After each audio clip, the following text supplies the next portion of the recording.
Hello, my dear students. Here I am, Mrs. Mbeki, in front of you. Want to speak about something that related to examination. So this is month of exams from PUC to first standard. So due to Corona, 2 years we didn't face any examinations except 10th and PUC and some higher degree examinations.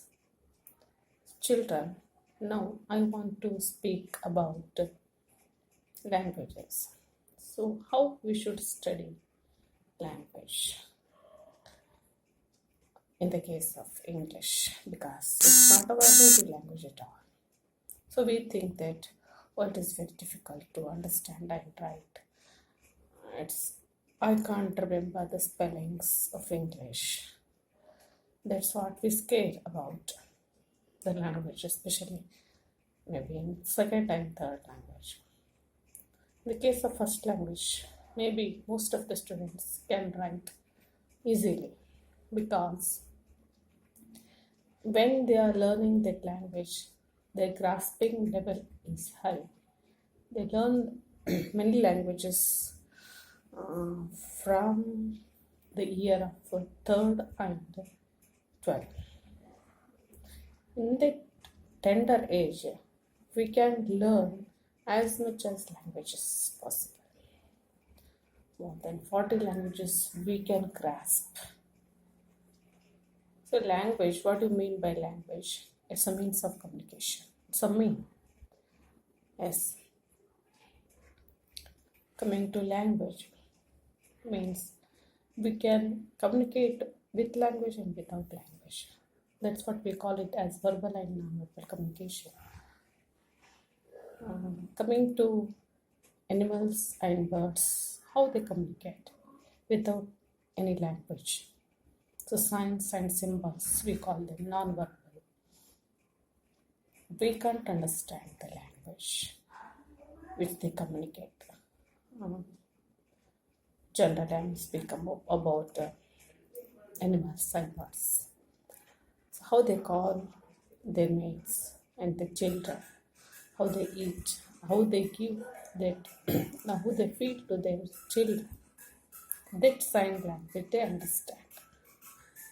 Coming to human beings also, we also understand verbal and non-verbal languages. So coming to this one, traffic signals, then related to traffic, they are used as a non-verbal communications. So we don't want any languages that time. It's maybe in any language, just we see the symbols we can understand. When we crossing the signals, we just see the colors of the light, red, yellow, and green. In the case of crossing the road, and when the schools are near, when the hospitals are near, what we saw, how can we understand? By signs, pictures, we can understand. So, coming to verbal language, that is verbal communication, that is to English. It's very easy. When we learn A to Z, that 26 alphabet. Coming to Kannada, 49 alphabet are there in Kannada. But what happens in English? There are only 26 alphabet, but sounds are 44. So many exceptional cases are there in English. So regarding grammar, regarding structure, regarding syntax, everything. So that's what for us English is somewhat difficult to speak fluently, to understand, to write. So what I'm telling you that when we are approaching that second language, maybe Hindi, English, any languages, first we should understand our mother tongue. We should give equal importance to our mother tongue. Then only we can grasp other languages.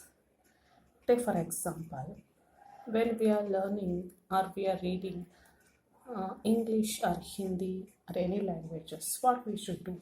Telugu, Tamil, Malayalam, what we should do? We should list out all the verbs first.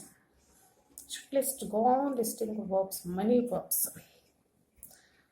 So Indian languages all are same. I think structurally they are same. So as per my view, Sanskrit is mother of all languages, not only Indian but also all world I'm talking about. So Sanskrit, if we study Sanskrit, Hindi, Kannada, then language it's not a problem to us. So go deep. If you want to talk in English fluently, just think in English. Talk in English. Yes, laugh in English. When we are laughing, when we are speaking something, what we do, we express sudden feelings in a mother tongue. Just like that. We should express some English words. It's not a fault. Why? We are learning the languages. Why you should hesitate to speak? So it is not an intellectual language. It's a language. It's a common dialect in England. So that's what students don't neglect any languages. As my concern, if you study English just like Kannada, you can understand. So you should give first preference to mother tongue, then only you can understand any languages. Because I am also Kannada student, that's what I am telling you that. We can understand and speak if we understood fully that phonetics in Kannada. Yes, for example, there's many differences in pronouncing s sound in Kannada. Sh, sh. 3 words are there in Kannada. Sarala, shakti, shanmukha, like that. In English also, many words, sounds are. I'm telling not words, I'm telling sounds. Sh. So the spelling rule in English may be in ch, and then k also means k, ch, k, then sure, su are sure, suj are sugar. So it's very interesting when we are learning language, English especially. We can enjoy. While we are reading, when we are talking English, we can enjoy by learning. So this much I'm telling you, because